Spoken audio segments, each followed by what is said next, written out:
एक पिता आखिर क्यों बन गया बेटी का हत्यारा? क्या है राधिका यादव की पूरी कहानी? आखिर अपनी बेटी से इतनी नफरत क्यों?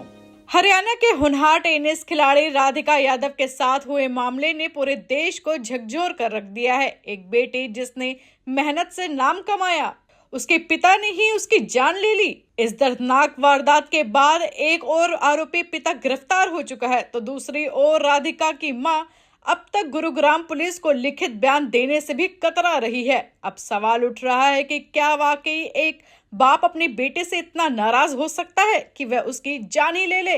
और अगर हाँ, तो उस नफरत की जड़ क्या थी? समाज का दबाव, कम कमाई, या फिर एक लड़की का आत्मनिर्भर होना? आइए जानते हैं इसके पीछे के कुछ कारण। पुलिस को दिए गए बयान में राधिका के पिता दीपक यादव ने कबूल किया है कि उसने ही बेटी की जान ली है। उसने पुलिस को दिए गए बयान में बताया कि लोग उन्हें ताना मारते थे। वो कहते थे कि बेटी की कमाई पर गुजारा करता है, इससे उसे बहुत परेशानी होती थी। कुछ लोगों ने उसकी बेटी के चरित्र पर भी सवाल उठाया था। दीपक ने पुलिस को ये भी बताया कि टेनिस एकेडमी बंद करने के लिए भी उसने कहा था, लेकिन राधिका ने मना कर दिया था। ये स्थिति उसे परेशान कर रही थी क्योंकि उसने उसके गरिमा को जो ठेस पहुंचाई थी। दीपक ने बताया कि जब उसकी बेटी राधिका रसोई में खाना बना रही थी, तब उसने उसे पीछे से 3 गोलियां मार दी जो उसकी कमर में लगी। इस मामले में पुलिस अधिकारी का क्या कहना है, आइए आप भी सुनिए। डिस्ट्रिक्ट पुलिस स्टेशन गुरुग्राम में इन्फॉर्मेशन मिली थी एक निजी हॉस्पिटल से कि एक लड़की है जिसको कुछ गोलियां लगी हुई है, जो मृत अवस्था में हॉस्पिटल में है। जिसके ऊपर पुलिस टीम के द्वारा हॉस्पिटल में जाकर के पता किया गया तो मालूम हुआ कि ये राधिका नाम की लड़की थी और करीब 25 वर्षीय लड़की है, जो कि सेक्टर 57 के किसी एरिया में रहती है। पुलिस के द्वारा उसके घर जाकर के पता किया गया लेटर ऑन, तो मालूम हुआ कि ये जो राधिका है ये टेनिस प्लेयर थी और फिलहाल ये कोई अपनी टेनिस एकेडमी चला रही थी। इसके पिता के द्वारा इसको गोलियां मारी गई हैं, जिसको पुलिस के द्वारा अरेस्ट कर लिया गया है और उससे पूछताछ की गई है तो उन्होंने इस घटना को अंजाम देना स्वीकार किया है। फिलहाल जो इन्वेस्टिगेशन हुई है उसमें पुलिस को मालूम हुआ है कि जो मृतकता है उसको 3 गोलियां कुल मिलाकर के लगी हुई हैं और एक्यूज के ब्रदर के द्वारा पुलिस की कंप्लेंट फाइल की गई है और उसके द्वारा ये एलिगेशन लगाए गए हैं कि उनको शक है कि उसके द्वारा गोली मारी गई है। एक्यूज दीपक जो है उसकी उम्र करीब 49 ईयर्स है। उसके द्वारा घटना को अंजाम देना स्वीकार किया गया है और पुलिस के द्वारा उसको अरेस्ट कर लिया गया है।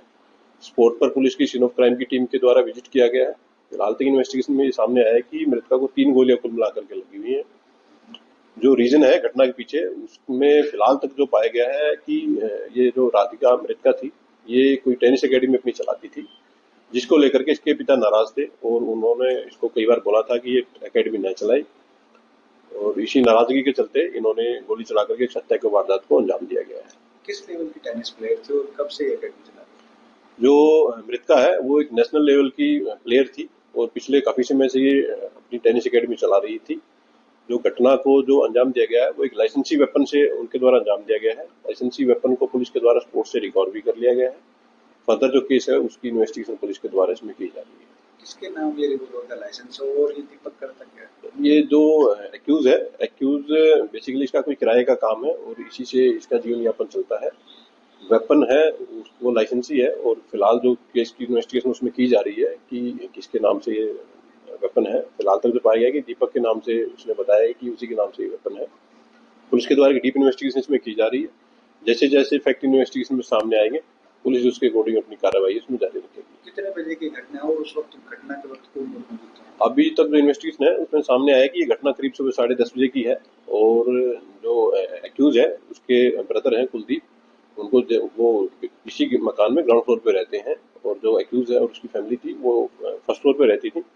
सुबह 10:30 के आसपास उनको कुछ आवाज सुनाई दी थी, तो जैसे ही उन्होंने ऊपर जाकर के देखा तो उन्होंने पाया गया कि जो मृतका थी वहाँ पड़ी हुई थी गोली लगने से। उसको प्राइवेट हॉस्पिटल में ले जाया गया था जहाँ डॉक्टर के द्वारा उसको मृतक घोषित कर दिया गया था। एक्यूज को पुलिस के द्वारा अरेस्ट कर लिया गया। फर्दर जो केस की इन्वेस्टिगेशन वो पुलिस। जहां एक तरफ राधिका यादव के पिता ने अपना जुर्म कबूल कर लिया है, तो वहीं दूसरी तरफ मामले में राधिका की मां मंजू यादव ने अपना लिखित बयान नहीं दिया। उसने मौखिक रूप से बताया कि उन्हें बुखार था और वह कमरे में लेटी हुई थी। उसने कहा कि उन्हें घटना के बारे में कुछ पता ही नहीं चला, न ये समझ आया कि उनके पिता ने ऐसा क्यों किया, क्योंकि राधिका का चरित्र पूरी तरीके से ठीक था। अब ये केस क्या नया मोड़ लेती है ये तो देखने वाली बात होगी। फिलहाल इस रिपोर्ट में इतना ही। Bureau report TV7 Bharat.